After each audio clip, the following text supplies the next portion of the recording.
Komunitas Pegiat Literasi Jawa Barat mempersembahkan teknik penyusunan pembelajaran praktik baik PJJ bersama Idris Apandi MPD. Bapak narasumber kita, Bapak Idris Apandi MPD, dan juga yang saya hormati Bapak dan Ibu, karena tidak hanya anggota komunitas pegiat literasi Jawa Barat saja pada kesempatan kali ini, namun guru-guru hebat di seluruh Nusantara alhamdulillah dapat bergabung pada kesempatan kali ini.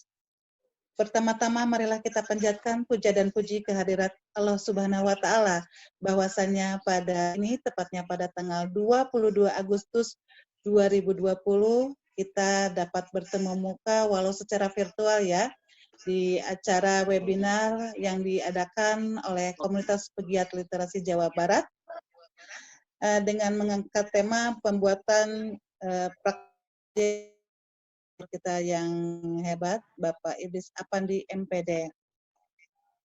Sekaligus juga Komunitas Pegiat Literasi Jawa Barat ini ikut merayakan Hari Kemerdekaan Republik Indonesia yang ke-75. Mudah-mudahan Indonesia semakin maju di tengah guru hebat di seluruh Nusantara.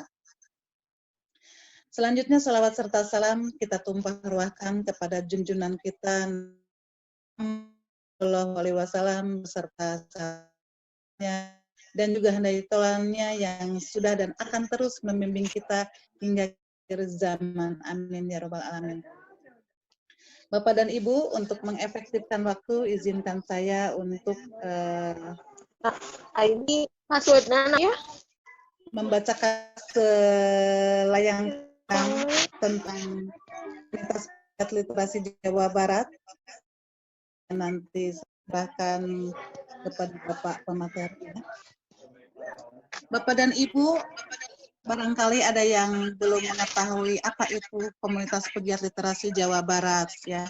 Jadi Bapak Pegiat Literasi Jawa Barat yang familiar disebut KPLJ semakin menggema di daerah Jawa Barat dan sekitarnya. Jadi KPLJ merupakan suatu bentuk apresiasi dari anggota terhadap gerakan literasi yang dicanangkan oleh pemerintah. Anggota KPLJ per tahun 2016 itu pertama muncul itu sebanyak 250 orang. Pertama berdiri itu sudah 250 orang ya. Berasal dari berbagai daerah, kabupaten dan kota. Dan itu sungguh suatu angka yang sangat anggotanya sangat heterogen Bapak dan Ibu. Komunitas Pegiat Literasi Jawa Barat itu anggotanya ada guru PAUD, guru sekolah dasar, guru SLTP, SLTA, pengawas, kepala sekolah, bahkan ada yang dari pemerhati bahasa dan banyak lagi. Dan KPLJ terbentuk pada tanggal 29 Oktober tahun 2016. Jadi kurang lebih sudah mau 4 tahun Bapak Ibu ya, Komunitas Pegiat Literasi Jawa Barat ini.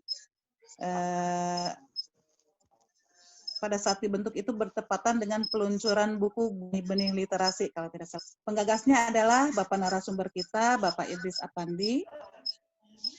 Alhamdulillah ya sampai sekarang masih berdiri, grupnya juga masih ada. Jadi bagi Bapak dan Ibu yang mau bergabung boleh nanti menghubungi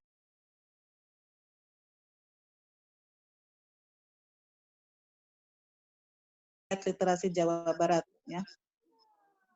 Bapak dan Ibu, beliau juga Bapak Idris Apandi memberikan support yang luar biasa kepada anggota, baik yang sudah menjadi penulis maupun yang baru menjadi penulis pemula. Beliau sangat support, membimbing kami dalam menulis apapun ya. Nah, seiring beranjaknya waktu, banyak anggota Komunitas Pegiat Literasi Jawa Barat yang sudah menghasilkan buku, baik itu buku tunggun, buku antologi. Nah, Bapak Ibu, itu sekilas pandang tentang Komunitas Pegiat Literasi Jawa Barat.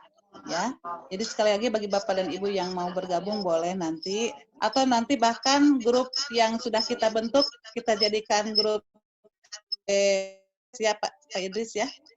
Seperti itu. Bapak dan Ibu, untuk selanjutnya, untuk mengefektifkan waktu, saya akan memperkenalkan lagi sosok Bapak Idris Apandi, walaupun Bapak dan Ibu sudah hanya ya. Ini akan saya share.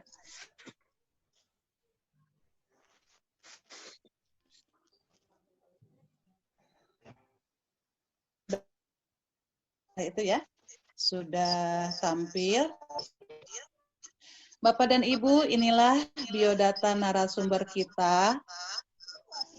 Nama Idris Apandi MPD, Jabatan Widya Iswara, Ahli Media, Unja di LPMP Jawa Barat.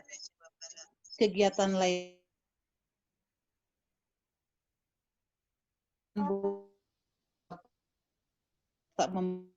tentunya tidak akan asing lagi dengan tulisan beliau ya. Suka ada di pikiran rakyat, Kompas, dan juga di media sosial lainnya. Berikut puluhan buku. Jadi bagi Bapak Ibu yang memerlukan buku,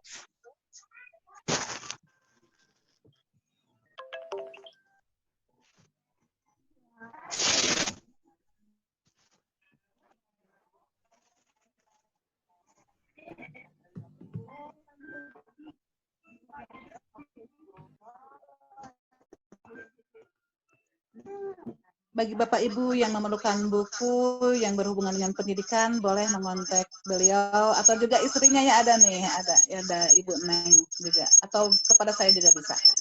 Yang kedua, kegiatan lain narasumber kita yaitu Ketua Komunitas Pegiat Literasi saya sampaikan ya.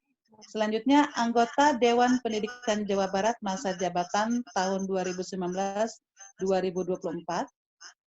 Narasumber dialog di radio dan TV lokal Jawa Barat, tim seleksi guru penggerak Kemdikbud. Jadi bagi Bapak dan Ibu yang ingin mengikuti guru penggerak, nanti tim seleksinya antara lain adalah Bapak Idris Apandi. Asesor seleksi akademik calon kepala sekolah.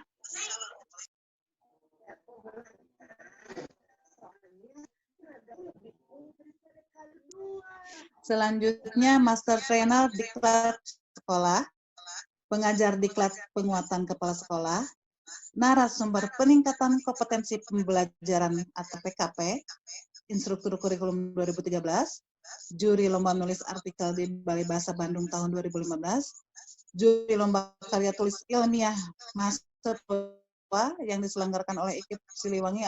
Pokoknya banyak sekali ya Bapak dan Ibu. Ini hanya sekilas saja tentang narasumber kita. Nah, selanjutnya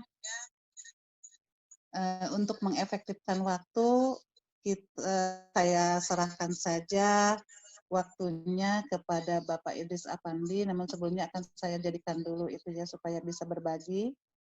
Mana Pak Idris tanya? Nah, bentar.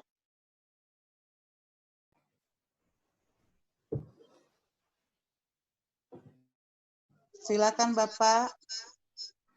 Oke, terima kasih Bu Erni atas membuka acara dan juga tadi selayang pandang terkait dengan KPLJ dan juga telah membacakan ya. Baik, saya akan mulai. Assalamualaikum warahmatullahi wabarakatuh. Waalaikumsalam warahmatullahi wabarakatuh. Selamat pagi Bapak dan Ibu. Pagi Bapak. Sampurasun. Rampes. Madamang. Alhamdulillah Bapak. Ini banyak sapaan-sapaan gitunya. Baik, alhamdulillah pada pagi hari yang cerah ini saya bisa bertemu, berkumpul, bertatap muka dengan Bapak dan Ibu yang saya lihat sudah bersemangat mengikuti acara ini, dan mudah-mudahan acara ini bisa memberikan tambahan wawasan dan juga pemahaman bagi Bapak dan Ibu khususnya terkait dengan penulisan best practice di masa pandemi COVID-19 ini, dan Ibu ya.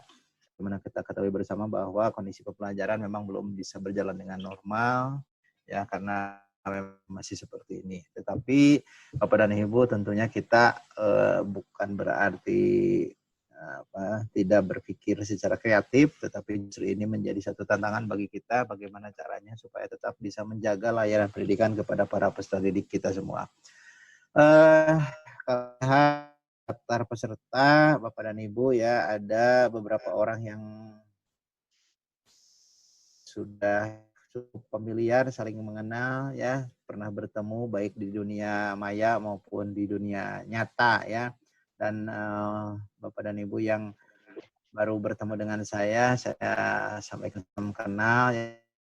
Saya lihat ada juga peserta dari luar Jawa ya, luar biasa sekali ya. Alhamdulillah KPLJ bisa dengan dan mudah-mudahan juga bisa membantu ya Bapak dan Ibu dalam rangka meningkatkan profesionalisme Bapak dan Ibu. Dan tadi disampaikan oleh Bu Erni bahwa KPLJ memang ya sejak 2016 dan ini adalah satu wadah ya sarana bagi Bapak dan Ibu khususnya yang memiliki concern ya atau minat di dalam masalah literasi. Bagaimana kita ketahui bersama 2015 gerakan literasi ini diluncurkan oleh pemerintah dan luar biasa ya, hingar-bingarnya, gaungnya ya, khususnya di kalangan para guru ya, banyak guru yang menjadi penggerak ya di sekolahnya masing-masing dan juga di komunitasnya masing-masing. Dan kita pun melihat banyak komunitas-komunitas pegiat literasi yang baik itu yang ada di Jawa Barat maupun yang bergerak. Dan itu tentunya kita sambut ya, kita berikan apresiasi karena itu adalah sebagai suatu bentuk kepedulian, sebagai bentuk sumbangsih para membantu program pemerintah ya agar bisa berjalan dengan sukses dan mencapai tujuan yang diharapkan. Baik Bapak dan Ibu yang saya hormati, pada hari ini kita akan mendiskusikan atau juga membahas berkaitan dengan bagaimana teknik penulisan best practice pembelajaran jarak jauh khususnya di masa pandemi COVID-19. Oh, ini ada yang ini memberikan komentar nih Bu Ois ya, suaranya katanya kurang jelas. Mungkin sinyal jelek, semoga materi insya Allah. Suaranya mungkin terhalang oleh sinyal, tapi kalau wajah saya kan mungkin bisa terlihat dengan jelas ya Bu Ois. Untuk materi insya Allah nanti saya akan share via Bu Erni ya. Oke, Bapak dan Ibu yang saya hormati, kita ada waktu sampai dengan jam 11 ya untuk ini dan juga ada sesi tanya jawab. Dan ini adalah satu pembukaan saja ya sebagai pemantik ya untuk Bapak dan Ibu bisa menulis best practice ini. Dan mudah-mudahan nanti kita bisa tindak lanjuti dengan penulisan best practice-nya secara konkret, bahkan tertutup kemungkinan best practice yang Bapak Ibu buat itu kita bisa himpun menjadi sebuah buku ya yang bisa menjadi sumbangsi terhadap peningkatan mutu pendidikan di Indonesia gitu. Oke Bapak Ibu, saya mohon izin untuk share screen ya. Bentar.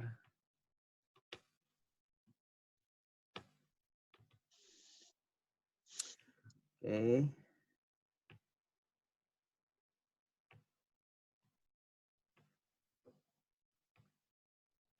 Oke, Bapak dan Ibu yang saya hormati, ini adalah bahan yang sudah saya siapkan pada hari ini, yaitu teknik penyusunan praktik baik pembelajaran jarak jauh ya. Khususnya kalau dalam konteks hari ini ya, kita kaitkan dengan COVID-19 ya yang masih terjadi di Indonesia.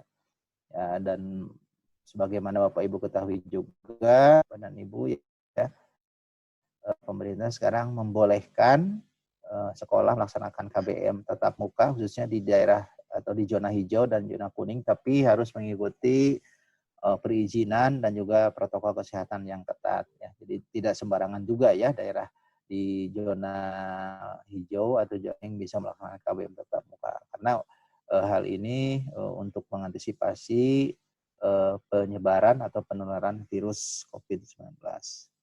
Oke, Bapak Ibu, ya, seperti yang tadi saya katakan, kondisi saat ini adalah Pembelajaran jarak jauh menjadi alternatif yang digunakan untuk menggantikan kegiatan belajar tatap muka ya, karena Indonesia masih dilanda pandemi COVID-19.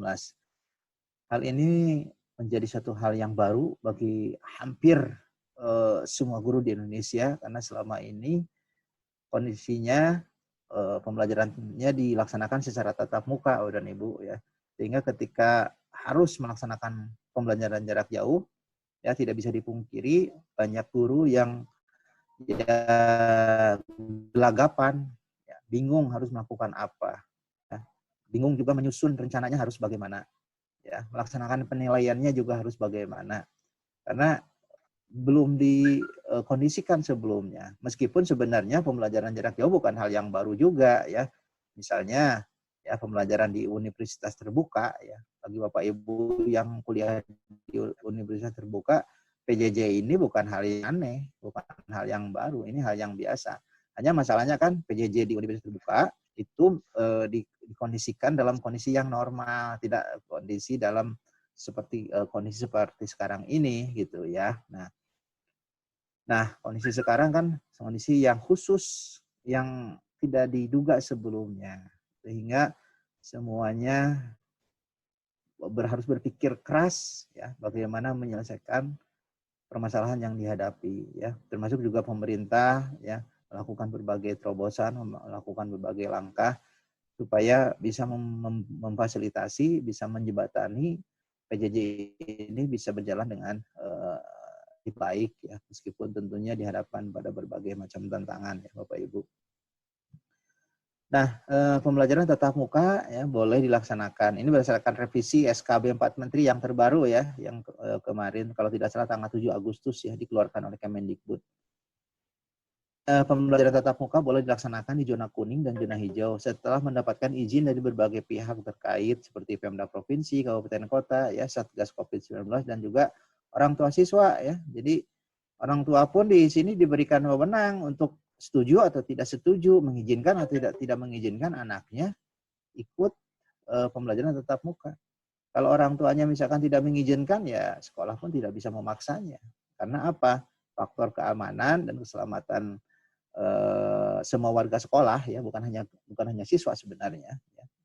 Tenaga kependidikan juga harus diperhatikan ya, dan harus dalam konteks orang tua ya tentunya kaitannya dengan keselamatan anaknya itu sendiri ya. Jadi ada beberapa sekolah yang sudah mengondisikan, menyiapkan, bahkan melakukan simulasi ya bagaimana kondisi pembelajaran tatap muka di saat pandemi ini. Nah, jadi selain ada izin juga harus mengikuti prosedur kesehatan yang ketat, Bapak Ibu ya. Jangan sampai muncul kasus ya. Mungkin juga Bapak Ibu membaca berita, informasi bahwa di daerah-daerah tertentu ya baru beberapa hari dibuka langsung muncul kasus. Meskipun mungkin saja kasusnya tidak terjadi di sekolah ya. Kasusnya adalah misalnya bawaan dari luar ya, karena guru dan murid juga kan berinteraksi ya di luar sekolah ya, dan itu terbawa ke sekolah, tapi tetap saja kan bahasa Sunda nama sekolah nu kababawana gitu ya. Jadi hal itu diantisipasi jangan sampai terjadi begitu Bapak dan Ibu ya. Oke, moda pembelajaran jarak jauh Bapak dan Ibu sebagaimana kita juga sudah ketahui bersama, ada beberapa moda. Yang pertama adalah moda daring ya, atau istilahnya dalam jaringan atau online ya. Nah, ini ada prasyaratnya Bapak Ibu ya, perlu smartphone, laptop, akses dan kuota internet. Dan ini juga menjadi satu kisah tersendiri ya, menjadi satu tantangan tersendiri bagi orang tua dan juga para siswa. Ya, ada yang harus naik ke gunung, ya, harus naik ke bukit, harus naik ke pohon, ya, juga harus mencari tempat yang memang punya sinyal yang bagus ya. Belum lagi kesulitan orang tua dalam memenuhi kebutuhan kuota internet bagi anak-anaknya. Karena Bapak dan Ibu ya, kalau bagi orang tua itu berebut ya,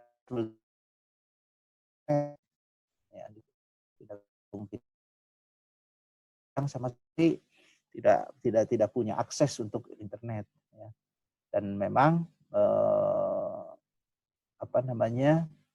masyarakat pun ada yang pemerintah juga berupaya untuk menjembatani ya.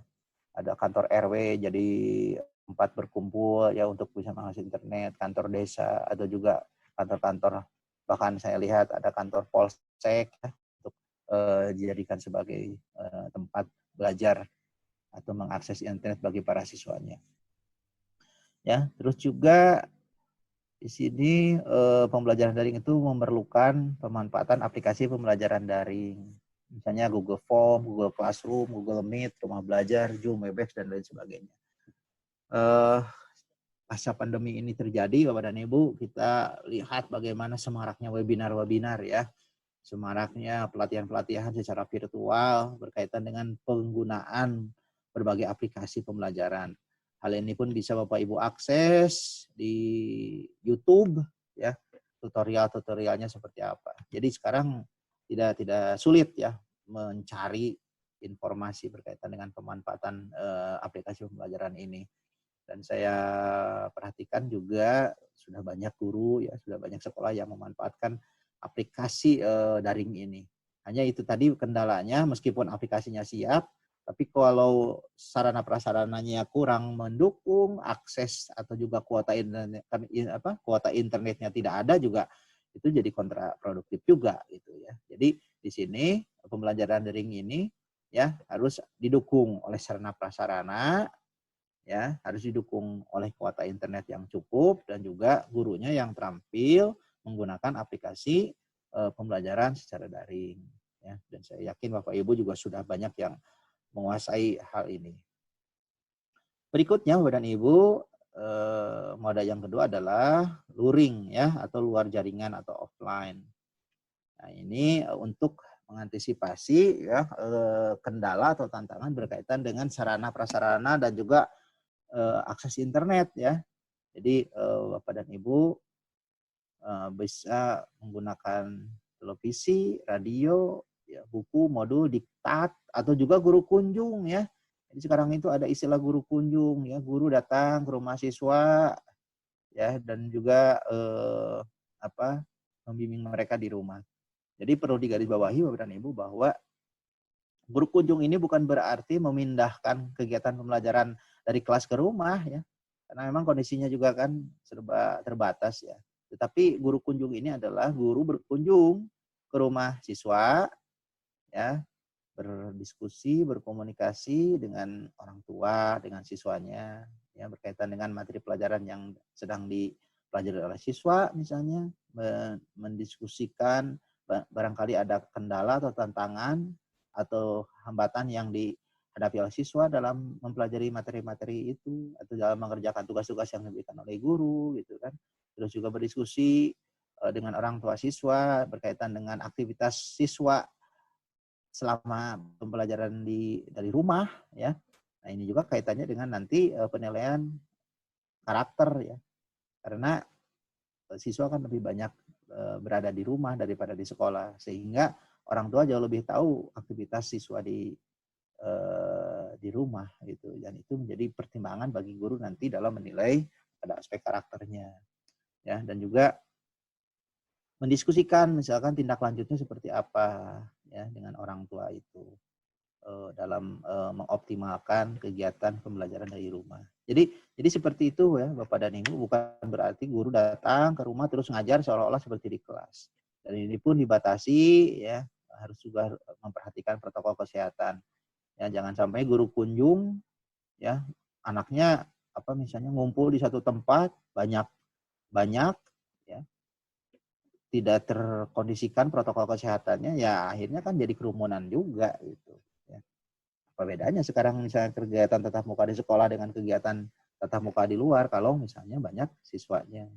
Oleh karena itu dibatasi misalnya antara 5 sampai 6 orang misalnya, atau disesuaikan sesuai dengan situasi dan kondisi di lokasi masing-masing. Ya, nah berikutnya dan Ibu ini ada moda pembelajaran kombinasi atau disebut juga blended learning ya. Jadi blended learning ini gabungan antara daring dan luring.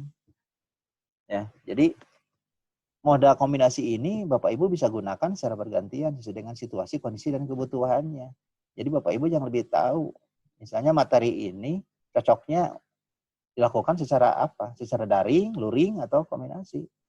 Ya, untuk materi-materi yang sifatnya praktek seperti di SMK, ya, itu tidak bisa selamanya dilakukan secara daring, ya. Tapi juga harus ada kegiatan tatap mukanya, karena praktek itu kan harus benar-benar dilaksanakan, itu kan tidak jadi sastra, ya, tidak hanya dongeng akhirnya. Jadi ada kebijakan-kebijakan kalau untuk materi-materi, misalnya kalau di SMK itu kan ada mata-mata pelajaran produktif, ya, itu bisa dilaksanakan secara tatap muka. Ya, selain itu silakan dilaksanakan secara daring. Ya, jadi silakan digunakan secara bergantian. Oleh karena itu Bapak dan Ibu perlu menganalisis KD-KD mana yang bisa dilaksanakan secara daring, KD-KD mana yang bisa dilaksanakan secara luring, ya. Bahkan sekarang kan sudah muncul kurikulum darurat, ya, atau kurikulum pada kondisi khusus. Ada beberapa KD yang dikurangi tanpa menghilangkan atau mengurangi substansi dari materi yang dipelajari oleh siswa. Tujuannya apa? Supaya guru tidak terlalu terbebani mengejar target kurikulum. Ya, jadi seperti itu, dan saya yakin Bapak Ibu juga sudah banyak mendapatkan informasi berkaitan dengan hal ini. Nah, apakah moda apakah ada moda pembelajaran yang ideal? Ini kurang ada tulisannya ada yang terlewat nih. Ya. Apakah ada moda pembelajaran yang ideal, Bapak dan Ibu? Nah, tidak ada moda pembelajaran yang paling ideal. Masing-masing memiliki keunggulan dan kelemahan. Jadi kalau misalnya daring seperti ini plus minusnya, luring seperti ini plus minusnya, gitu, ya. Ada yang tadi itu kan misalnya kalau pembelajaran daring itu bisa diakses dengan cepat, tidak memerlukan tempat atau waktu yang khusus, misalnya dan Ibu, ya, menggunakan bisa lebih interaktif misalnya, terus juga bisa menggunakan teknologi-teknologi digital, ya. Ya, kekurangannya misalnya tadi, ya, tidak ada akses internet atau juga sarana prasarananya kurang mendukung, listrik mati misalnya Bapak dan Ibu, ya. Terus juga tingkat penguasaan guru dalam teknologi informasi dan komunikasi. Nah, seperti itu. Luring juga ada plus minusnya, ya. Ya, plus minusnya plusnya misalnya tidak memerlukan biaya untuk kuota internet. Ya, bisa dilakukan secara tatap muka, guru bisa melihat secara langsung wajah siswa. Karena yang Bapak Ibu juga mungkin rasakan, ya, beda, ya, ketika melihat wajah murid-murid secara langsung dengan melihat wajahnya hanya di depan laptop. Itu ada sentuhan-sentuhan psikologis yang berbeda. Ya, tetap saja Bapak dan Ibu rindu untuk bisa melihat wajah-wajah muridnya secara langsung. Begitupun muridnya, ya, rindu melihat wajah gurunya secara langsung.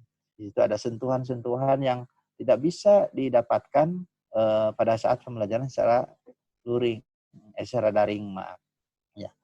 Kelemahannya ada tentunya, ya. Misalnya guru harus berkunjung ke tempat siswa, ya. Kalau dalam kondisi sekarang kan begitu. Dan itu memerlukan waktu, memerlukan tenaga, dan juga tidak bisa dipungkiri memerlukan biaya juga, ya. Dan kondisi sekarang juga misalnya dana BOS juga sekarang kan ada relaksasi, ya. Boleh digunakan untuk aktivitas kegiatan belajar jarak jauh dan juga untuk penggunaan atau pembelian pulsa atau kuota. Itu juga sebetulnya untuk mengantisipasi, ya, kegiatan pembelajaran dalam kondisi sekarang. Ya. Jadi intinya tidak ada moda pembelajaran yang paling ideal, masing-masing memiliki keunggulan dan kelemahan. Oleh karena itu Bapak dan Ibu harus pandai-pandai memilah dan memilih ini mana nih moda pembelajaran yang paling cocok, ya, berkaitan dengan materi yang akan diajarkan kepada para peserta didik Bapak dan Ibu. Ya, jadi intinya itu moda pembelajaran yang digunakan sesuai dengan situasi, kondisi, dan kebutuhan. Nah, itu dan Ibu sebagai pembuka, ya, untuk mengondisikan Bapak dan Ibu dalam penulisan best practice ini. Nah, Sekarang kita ke materi.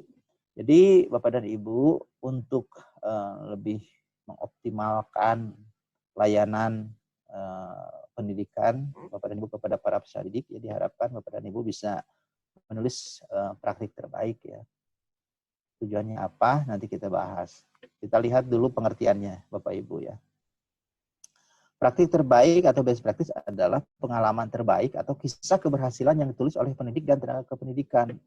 Di sini bisa guru, kepala sekolah, atau pengawas untuk menyelesaikan masalah yang dihadapi dalam melaksanakan tugasnya di lapangan secara kreatif, inovatif, praktis, ya, memiliki nilai kebaruan yang berdampak terhadap peningkatan mutu layanan pendidikan yang diberikannya kepada pelanggan. Yang dalam konteks ini pelanggannya tentunya adalah peserta didik atau juga para guru, begitu, ya.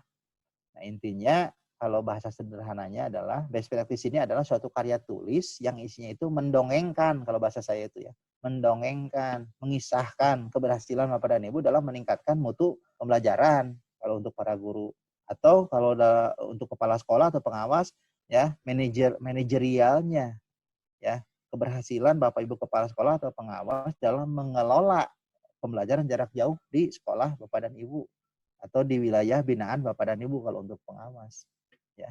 Jadi intinya itu ya. Dan saya yakin Bapak Ibu ya kalau mendongeng Bapak Ibu kan sudah jago ya. Kalau bicara itu kan luar biasa. Guru itu saya yakin tidak akan kehabisan kata-kata ya.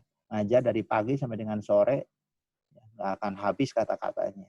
Pasti akan lancar ya kalau bicara ya. Beda dengan menulis Bapak Ibu ya. Nah, ini yang menjadi kendala banyak guru nih, atau juga banyak tenaga kependidikan yang lainnya. Ya, ketika harus menuliskan apa yang sudah dilakukan, ya ada kesulitan karena menulis itu harus disusun secara sistematis, ya secara rapi, ya terstruktur, ya, sehingga banyak yang belum percaya diri ya untuk bisa menuangkan pemikirannya dalam bentuk tulisan. Nah, best practice ini sebenarnya adalah bagaimana Bapak dan Ibu menceritakan apa yang sudah dilakukan, itu ya, pengalaman Bapak dan Ibu. Ibaratnya seperti Bapak dan Ibu mau piknik nih. Ya, piknik misalnya ke Pangandaran lah ya. Sekarang kan lagi sudah ramai lagi ya Pangandaran misalnya. Ibu menceritakan apa latar belakang piknik ke Pangandaran. Misalnya, ingin melihat laut. Ya, sudah lama saya tidak melihat lautan. Terus bagaimana proses perjalanannya? Ya, Ibu cerita bahwa berangkat dari rumah seperti apa, misalnya apa yang dilakukan selama perjalanan, istirahat di mana saja, terus apa yang dilakukan pada saat sampai di tujuan, apa yang dilakukan ya di tempat wisata itu, dan dampaknya misalnya apa terhadap fisik dan juga psikologis Bapak dan Ibu. Saya yakin kan seperti itu bisa lah dilakukan oleh Bapak dan Ibu ya. Nah, masalahnya kembali lagi, bagaimana Ibu secara detail bisa menceritakan itu dalam bentuk tulisan. Dan ini menjadi tantangan kita semua sebenarnya. Ya. Best practice adalah bagaimana Bapak dan Ibu bisa menceritakan kisah sukses atau pengalaman terbaik kreativitas ya, dan juga inovasi pendidik dan tenaga kependidikan dalam mengatasi permasalahan yang dihadapi dalam pembelajaran ya khususnya. Apalagi dalam konteks sekarang Bapak dan Ibu dihadapkan pada tantangan melaksanakan pembelajaran di era pandemi COVID-19 ya, yang saat ini banyak dilakukan secara daring.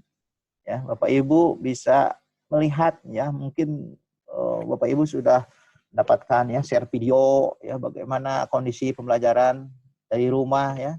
Ada anak yang sampai nangis-nangis. Ya, ada orang tua yang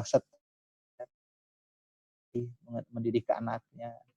Ya, bahkan terjadi juga kekerasan terhadap anak di rumah. Jadi sekarang mah kekerasan itu bukan guru yang melakukan, orang tua ya kekerasan itu. Nah, sehingga muncul semacam guyonan-guyonan lah ya kepada orang. Jadi baru ngedidik satu orang anak saja repotnya sudah minta ampun gitu. Ya, hal itu terjadi bukan hanya kepada orang lain, termasuk saya sendiri Bapak dan Ibu ya. Bagaimana membimbing anak belajar di rumah itu luar biasa tantangannya ya. Dan guru kan bisa sedikit tersenyum ya melihat tingkah pola orang tua dalam mendidik anaknya ya. Mungkin dalam hatinya bisa bicara begini ya, selamat menikmati ya, selamat merasakan bagaimana sulitnya menjadi guru. Mungkin ya dalam hati para guru seperti itu. Karena banyak orang tua yang merasa ya, terbebani dan juga bahkan juga tidak sanggup lagi mendidik anaknya. Jadi ya kondisinya seperti itu. Nah, kalau demikian tetap kita sebagai guru mencari solusi ya, bagaimana nih PJJ yang efektif itu. Ya. Dan Bapak Ibu saya kira juga sudah banyak yang mengikuti berbagai webinar, ya berbagai pelatihan virtual tentang bagaimana mengoptimalkan PJJ pada saat pandemi ini. Jadi Bapak Ibu tinggal menuliskan saja, karena kan ini juga sudah dilaksanakan sebenarnya. Ya. PJJ ini kan sudah berlangsung sejak bulan Maret ya, sampai dengan sekarang. Jadi Bapak Ibu tinggal ngadongengkeun ya apa sekarang trik-triknya atau tips-tipsnya pada saat Ibu melaksanakan PJJ, sehingga PJJ ini ya walaupun tidak disebut sebagai model pembelajaran ideal, setidaknya bisa dilaksanakan dengan relatif optimal ya Bapak Ibu. Nah, masalahnya biasanya kan best practice itu untuk mengatasi masalah. Jadi misalnya adalah kesenjangan antara kondisi ideal dengan kondisi nyata. Jadi harusnya begini, kenyataannya begini. Misalnya pembelajaran daring, ditunjang dengan sarana prasarana yang memadai, ada HP, ada smartphone ya, ada laptop yang kompatibel, yang mendukung, terus sinyal internet juga kenceng, kuota internet terpenuhi. Ternyata dalam kenyataannya Bapak dan Ibu ya sampai muncul mohon maaf ya, ada orang tua yang harus mencuri, yang terpaksa ya mencuri HP untuk bisa membantu anaknya ya, belajar secara daring. Ini kan sebenarnya kisah-kisah kemanusiaan Bapak dan Ibu, kasus lah ya, bahwa di masyarakat itu luar biasa ya kondisinya. Terus juga ada yang harus ya anak yang harus jadi ya kuli ya, harus jualan cilok, jualan apa gitu untuk bisa membeli kuota. Ya sebenarnya di satu sisi kita prihatin ya, miris ya kalau sampai terjadi seperti itu. Karena kalau dalam konteks perlindungan anak ini bisa jadi muncul kasus misalnya eksploitasi anak. Tapi kalau saya lihat dari perspektif yang lain, karena salah satu kondisi ini adalah melatih life skill siswa, ya ini adalah salah satu bentuk respon untuk bisa menyiasati agar mereka bisa mengikuti kegiatan PJJ ini atau khususnya kegiatan belajar secara daring. Ya, jadi kumaha carana mereka lakukan berbagai upaya ya sepanjang caranya itu dilakukan dengan halal, dengan baik ya, dan juga tidak mengganggu proses pembelajaran mereka. Jadi itu ya Bapak Ibu ya. Jadi masalah adalah kesenjangan antara kondisi ideal dengan kondisi nyata, sehingga hal tersebut perlu diselesaikan melalui solusi yang kreatif, inovatif, bernilai kebaruan, efektif, efisien, dan ekonomis. Jadi memang di sini ditantang guru ini untuk bisa berpikir bagaimana caranya nih ya agar PJJ ini bisa berjalan secara efektif, efisien, dan ekonomis. Jadi tidak mahal. Ya, tidak setiap terobosan itu identik dengan biaya yang mahal. Bapak Ibu bisa menggunakan strategi yang ya misalnya murah itu kan. Jadi Bapak Ibu kalau saya perhatikan ya beberapa bulan ini ya, ada yang menggunakan misalnya Google Classroom, ada yang menggunakan Google yang menggunakan itu ya seperti walkie talkie ya. Nah, itu juga bagus ya. Itu kan bisa menekan biaya ya. Ada yang menggalang sumbangan HP bekas ya untuk bisa membantu anak HP. Ada sekolah yang meminjamkan laptop, meminjamkan HP, meminjamkan tablet kepada siswa yang tidak memiliki sarana untuk PJJ. Ya, ada yang misalnya menyumbang kuota, ya, ada yang menyediakan spot makan PJJ. Nah ini saya kira hal yang perlu kita apresiasi Bapak dan Ibu. Ya, jadi baik itu pemerintah maupun masyarakat sebenarnya banyak yang tidak tinggal diam lah ya. Bahkan ada guru yang sekarang itu luar biasa ya, speaking ya, karena harus membuat video pembelajaran. Ya, mereka itu harus bisa menjadi aktor-aktor, aktris-aktris ya, membuat rekaman video pembelajaran yang akan mereka share ya, yang akan mereka berikan kepada para siswanya. Ya, ada yang guru yang sekarang tampil di TV ya, luar biasa sekali Bapak dan Ibu. Ya, luar biasa sekali. Ya, mendadak jadi penyiar, ya, mendadak jadi presenter, mendadak jadi narsum. Dan itu tentunya perlu belajar ya. Ya, harus belajar mana cara mempresentasikan materi secara jarak jauh ya. Karena secara psikologis juga saya kira ada perbedaan ya. Secara psikologis dan juga secara teknis tentunya ya. Kalau guru ngajar di kelas secara langsung itu bukan hal yang aneh. Itu makanan sehari-hari Bapak dan Ibu. Tapi ngajar seperti apa ya, seperti yang saya lakukan sekarang ya, berhadapan dengan laptop ya misalnya, atau juga di syuting di stasiun TV, itu juga memerlukan kemampuan khusus ya Bapak Ibu. Jadi itu. Nah, ciri-cirinya apa? Best practice itu pertama atau cara baru. Ya, kalau yang saya perhatikan Bapak Ibu ya, awal PJJ ini kan banyak yang menggunakan media WhatsApp ya, grup WA ya, untuk kegiatan jarak jauh. Meskipun cukup banyak juga yang menilai bahwa ini kurang efektif misalnya. Ya itu sah-sah saja.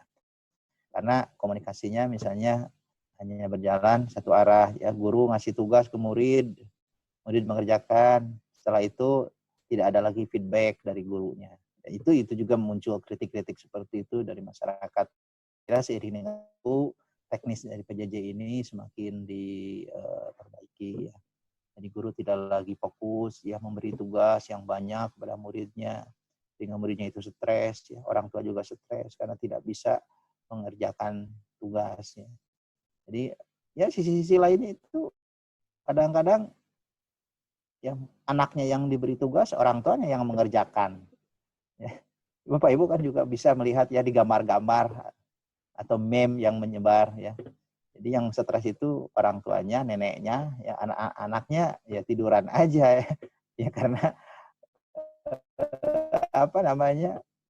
merasa tidak stres. Hanya diperlukan solusi inovatif dan cara baru. Solutif ya dalam kondisi sekarang. Terus ada perubahan luar biasa ya atau outstanding ya dalam kondisi pandemi mah bisa berjalan dengan normal aja pembelajaran itu sudah bagus ya, sudah baik ya. Karena memang ya kondisinya seperti ini. Ya pemerintah pun kan sekarang sudah memberikan keringanan kepada guru-guru ya. Tidak lagi terbebani harus mencapai semua target kurikulum. Tidak lagi terbebani harus mengejar target 24 jam, mengajar dalam 1 minggu. Intinya yang penting suasana kondusif lah ya Bapak Ibu. Anak bisa belajar di rumah, tidak stres. Karena salah satu pesan juga dari pemerintah agar masyarakat ini termasuk juga para peserta didik, guru, orang tua harus bisa menjaga imun. Ya, salah satunya adalah dengan menjaga supaya tidak stres. Bagaimana supaya tidak stres? Ya jangan terlalu banyak ngasih tugas. Gitu. Ya, jadi kalau kita imunnya bagus, insya Allah ya kita pun kondisinya menjadi aman dan semoga kita sehat selalu ya. Amin kan begitu Bapak Ibu ya. Di solusi inovatif, cara baru juga perubahan yang luar biasa atau outstanding. Solusi berkelanjutan atau lestari. Jadi best practice ini bukan hanya bisa dilaksanakan dalam kondisi sekarang, tapi juga bisa dilakukan dalam kondisi-kondisi berikutnya. Misalnya ya aplikasi daring, ya misalnya Google Classroom atau Google Form ini bukan hanya dalam kondisi pandemi Bapak Ibu. Ya, saya juga pernah mencoba gitu ya, mempraktekannya Bapak dan Ibu. Misalnya ketika Indonesia sudah dalam kondisi, ya, hal-hal yang baik itu jangan ditinggalkan. Ya, misalnya penggunaan Google Classroom, penggunaan Google Form, atau juga penggunaan media-media yang lainnya, ya, Google Meet. Silakan itu dilakukan, silakan itu dimanfaatkan. Jadi justru kegiatan dan kondisi sekarang itu dan Ibu menjadi momentum juga nih Pak bagi para guru untuk meningkatkan kompetensinya dalam penguasaan TIK ya. Jadi saya kira ada hikmahnya juga sebenarnya di balik musibah ya. Karena guru-guru yang tidak bisa atau tidak mau menguasai TIK pastinya akan tertinggal sekarang itu. Ya, akan tertinggal, tidak bisa memberikan pelayanan terbaik kepada para peserta didiknya. Jadi sekarang saya lihat luar biasa terpanggil ya, yang tadinya mungkin malas mempelajari TIK ya, malas belajar tentang aplikasi atau media pembelajaran secara digital sekarang luar biasa ya. Banyak yang mencoba ya menyusun, merangkai media pembelajaran. Termasuk saya sendiri Bapak dan Ibu, saya harus objektif juga mengatakan saya mulai tahu yang namanya Google Classroom ya mulai belajar membuat video-video pembelajaran, membuat video scribe, bahkan sekarang saya mencoba menjadi YouTuber gitu ya. Ya alhamdulillah lah lumayan subscribernya sudah 100 orang lebih lah. Nah itu juga setelah pandemi ini terjadi ya, karena sebelum pandemi kan aman saja, malas ya untuk belajar. Karena orang dewasa itu belajar kalau diperlukan. Kalau tidak perlu mah sanajan, mohon maaf ini bagi yang nggak ngerti bahasa Sunda ya, sanajan didedet-dedet oge ya, walaupun dipaksa-paksa maksudnya ya. Kalau merasa belum butuh nggak akan mau belajar. Kalau tidak, kalau istilahnya sekarang itu the power of kepepet ya. Ya kalau dalam kondisi kepepet baru mau belajar. Kalau belum kepepet mah hare-hare gitu ya. Jadi belum tergerak hatinya untuk mau belajar. Ya, dapat menjadi model. Nah, harapannya Bapak dan Ibu best practice ini nantinya mengapa harus dituliskan ya? Harapannya adalah bisa menjadi contoh atau model bagi yang lain, bisa menjadi inspirasi. Oh, begitu ya, saya juga mau ya. Ini bagus nih modelnya nih gitu kan. Ya, ini bagus nih strateginya. Nah, ini bisa menjadi inspirasi. Ya, bisa jadi ladang amal Bapak Ibu ya. Bisa menjadi ladang sedekah intelektual bagi Bapak dan Ibu. Terus juga cara metode ekonomis dan efisien. Jadi tidak harus mahal Bapak Ibu ya.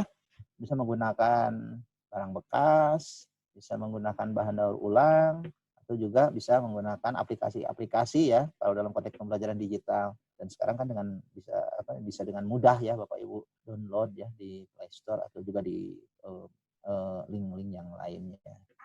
Jadi tidak harus mahal-mahal Bapak Ibu, apalagi sekarang dalam kondisi pandemi ya, diupayakan kondisinya harus bisa ekonomis ya. Kasihan juga para peserta didik ya kalau harus mengeluarkan biaya yang mahal ya, apalagi orang tuanya juga sekarang pusing ya mikirin beli kuota, mikirin beli beras ya, orang tua juga harus kita perhatikan. Nah ini Bapak Ibu, ini saya ambil dari Kemdikbud ya tahun 2014 halaman 5. Nah prinsip-prinsipnya yang pertama ya apik ya asli, perlu ilmiah, konsisten. Jadi diharapkan praktis itu adalah asli buatan Bapak dan Ibu ya, unsur penciplakan. Karena ini adalah karya yang original ya intinya. Perlu dilaksanakan ya. Karena misalnya di kondisi pandemi ini Bapak dan Ibu perlu cara terobosan yang efektif dan efisien dalam PJJ ini. Ilmiah ya tentunya sebagai sebuah karya ilmiah tentunya harus memperhatikan kaidah-kaidah penulisan karya ilmiah ya. Jadi tidak menggunakan bahasa-bahasa yang slang gitu. Tidak menggunakan bahasa-bahasa yang tidak baku. Ya, karena ini ilmiah. Konsisten itu susunannya konsisten. Sesuai juga dengan tupoksi kita sebagai guru misalnya ya. Jangan sampai misalnya best practice-nya di luar konteks kita sebagai guru. Ada prinsip kreatif, inovatif, dan kebaruan. Jadi ini yang diperlukan, membuat orang lain ketika membaca best practice Bapak dan Ibu itu sampai terkagum-kagum. Oh iya benar.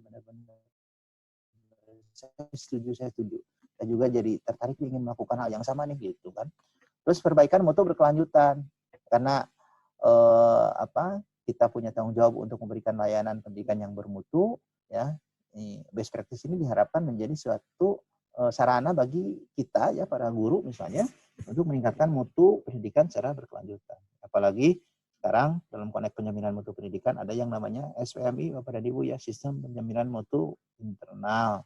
Di mana salah satunya adalah dalam konteks pencapaian standar-standar yang berkaitan dengan isi standar proses dan juga standar penilaian pendidikan Bapak dan Ibu. Nah, dengan adanya best practice ini, Bapak dan Ibu bisa dijadikan sebagai sarana untuk peningkatan mutu secara berkelanjutan. Tahun ini begini, tahun berikutnya begini, tahun berikutnya juga begitu misalnya ya. Jadi ada motivasi bagi Bapak Ibu untuk meningkatkan mutunya secara berkelanjutan. Terus berikutnya ada prinsip integritas. Ya, maksud integritas di sini Bapak dan Ibu, bagaimana Bapak dan Ibu ya menyusun best practice ini dengan menjunjung tinggi nilai-nilai integritas. Asli buatan sendiri, tidak dibuatkan oleh orang lain. Ya, karena kadang-kadang kita kan merasa tidak percaya diri, ya, ide itu berkecamuk, ya ada dalam pikiran kita, tapi tidak bisa melakukannya. Akhirnya dibuatin sama orang lain. Terus juga akan mohon maaf ada yang beli gitu kan untuk bisa naik pangkat. Ya. Ini itu yang saya maksud sebagai integritas. Ya, akan lebih baik misalnya walaupun penuh dengan kesederhanaan, penuh dengan keterbatasan, tetapi itu adalah original hasil karya Bapak dan Ibu. Ya, berikutnya Bapak dan Ibu ya tujuan tadi saya sudah sampaikan di awal, apa tujuan kita menulis best practice adalah yang dihadapi oleh Bapak dan Ibu, khususnya bagaimana Bapak dan Ibu menyelesaikan masalah terkait dengan PJJ di masa pandemi COVID-19. Karena memang belum bisa ada yang memastikan ya pandemi ini kapan berakhir. Ya, vaksin yang disiapkan untuk menjadi obat juga sekarang masih dalam proses penelitian. Ya. Kita tidak tahu dan tentunya kita pun berharap berdoa semoga pandemi ini bisa segera selesai, bisa segera berakhir dan kegiatan pembelajaran bisa dilakukan kembali secara normal ya, itu kegiatan tatap muka. Ya, kalau kita lihat rencananya kan Bapak Ibu Januari 2021 itu KBM tatap muka diharapkan sudah bisa dilaksanakan kembali. Ya. Adapun kondisi sekarang bervariatif, ya bervariasi Bapak dan Ibu. Ada yang masih daring, ada yang juga sudah boleh melaksanakan kegiatan belajar tatap muka, tapi dengan prosedur yang ketat. Ya. Nah, dua, membangun kepekaan dan kemampuan berpikir kritis. Ya. Jadi orang-orang yang melakukan best practice ini orang-orang yang memiliki kepekaan dan mau atau mampu berpikir secara kritis. Untuk seayana itu, ya tidak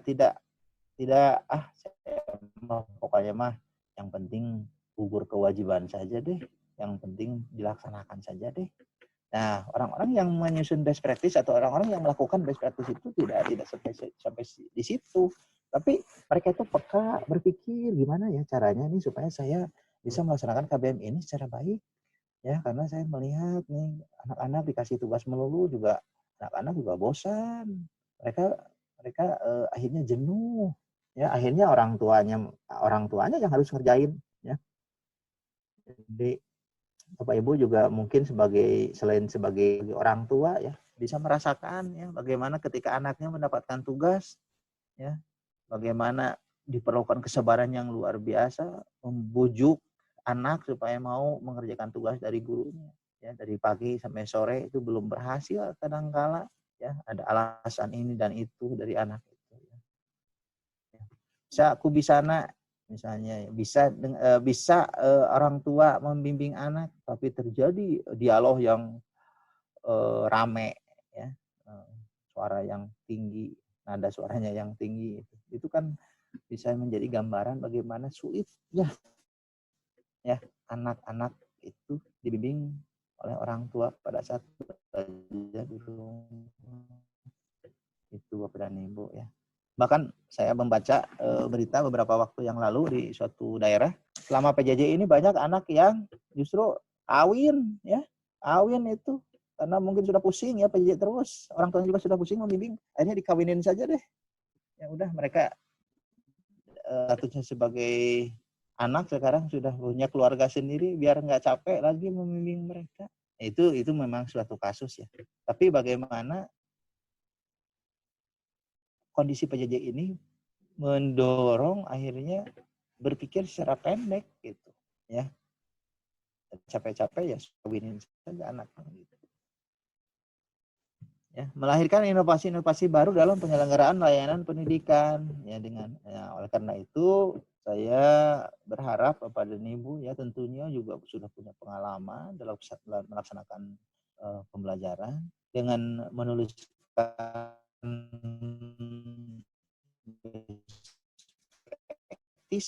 ya, ini bisa alhamdulillah ya kalau misalnya ini bisa tersebar ya, bisa dibaca oleh banyak orang.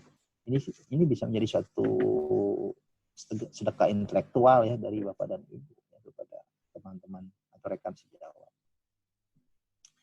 Nah, meningkatkan mutu layanan pendidikan dalam rangka mencapai 8 standar nasional pendidikan. Tadi saya sudah sampaikan bahwa 8 standar ini ada 4 standar yang berkaitan dengan akademik ya. Ada standar kelulusan, standar isi, standar proses, dan juga standar penilaian. Dan dengan harapan Bapak Ibu best practice ini bisa meningkatkan mutu layanan pendidikan. Ya, yang mudah-mudahanlah saya yakin dan percaya Bapak Ibu yang hadir di sini adalah orang-orang yang punya komitmen ya dalam mendukung dalam peningkatan layanan mutu pendidikan khususnya dalam mencapai 8 SMP. Berikutnya membangun kemampuan menyusun dan melaksanakan penyelesaian masalah secara logis dan sistematis. Nah, ya otomatis ya Bapak Ibu ketika berpikir akan melaksanakan best practice, tentunya Bapak Ibu mencari terobosan-terobosan, mencari solusi ya, menggunakan logika-logika dan juga menyusunnya secara sistematis. Ya, di internet sudah banyak ya panduan-panduan menyusun best practice. Bahkan saya pun sudah menulis bukunya, Bapak Ibu ya. Itu bukan berarti satu-satunya pedoman, tapi bisa menjadi salah satu alternatif. Makanya Bapak Ibu, kalau Bapak Ibu searching, ya, kalau Bapak Ibu cari di internet, sistematikanya beragam. Ya, mungkin ada pertanyaan, Pak, sistematika mana yang paling benar? Saya katakan semua sistematika itu juga benar. Yang nggak benar itu yang nggak dikerjain, Bu, best practice-nya. Gitu, ya. Jadi silahkan Bapak Ibu nanti bebas ya menyusun best practice itu seperti apa. Bahkan ada yang sangat sederhana ya best practice itu. Dari mulai latar belakang, terus juga penjelasan bagaimana pelaksanaan best practice itu, dan diakhiri dengan kesimpulan dan saran. Selesai. Ya. Tidak masalah. Yang penting gambarannya jelas ya di tulisannya. Menceritakan kisah sukses dalam menyelesaikan masalah tadi sudah saya sampaikan. Intinya itu, ini juga akan jadi kenang-kenangan ya bagi Bapak dan Ibu. Ya, oh ternyata selama saya mengajar itu saya pernah melaksanakan best practice. Ya, dan itu akan semakin bangga lagi kalau bisa dibukukan ya, atau bisa dipublish ya, diterbitkan. Itu akan jadi kenang-kenangan bagi kita. Ya, makanya mudah-mudahan pasca kegiatan ini juga bisa ditindaklanjuti dengan penulisan buku best practice ya PJJ. Dan saya perhatikan juga sudah ada yang menulis itu ya, baik secara sendirian, secara solo maupun secara antologi. Ya. Kalau istilah saya itu keroyokan gitu ya. Ya bagus-bagus saja, tidak masalah. Bahkan ada lembaga yang sudah melaksanakan lomba best practice guru ya dalam pembelajaran selama pandemi COVID-19 ini. Nah, hal seperti itu saya kira bisa menjadi motivasi Bapak dan Ibu ya, dalam menulis best practice. Nah, mengapa praktik baik menulis praktik baik PJJ mengapa perlu? Tadi juga sebenarnya sudah saya sampaikan. Intinya berbagi kisah ya kesuksesan guru dalam melaksanakan PJJ. Terus juga menjadi inspirasi ya. Oh iya ya, saya juga tertarik, saya juga ingin meniru apa yang dilakukan oleh teman saya itu kan menjadi inspirasi ya, menjadi motivasi juga bagi teman-teman kita untuk melakukan hal yang sama. Kalau lain bisa, mengapa saya tidak gitu. Jadi kan seperti itu. Jadi di sini juga akan terjadi peningkatan mutu pendidikan secara bertahap. Terus juga Bapak dan Ibu bisa menjadi karya tulis untuk pengembangan profesi ya. Nah, karena tidak bisa dipungkiri juga sekarang guru kalau mau naik pangkat ya harus bisa menulis karya tulis ilmiah. Dan saya kira ekspertis yang Bapak Ibu buat ya bisa menjadi sarana pengembangan profesi. Ya, tapi saya ingin garis bawahi Bapak dan Ibu, ketika Bapak dan Ibu menulis sebuah karya tulis, jangan hanya berpatokan untuk naik pangkat Bapak dan Ibu. Karena kalau berpatokannya hanya untuk naik pangkat, nanti ketika karya tulisnya ditolak, Bapak Ibu kecewa ya dan nggak mau lagi menulis karya tulis ilmiah. Kalau dalam bahasa Sundanya mah pundung, haroream teuing gitu kan, nggak mau saya nulis lagi yang udah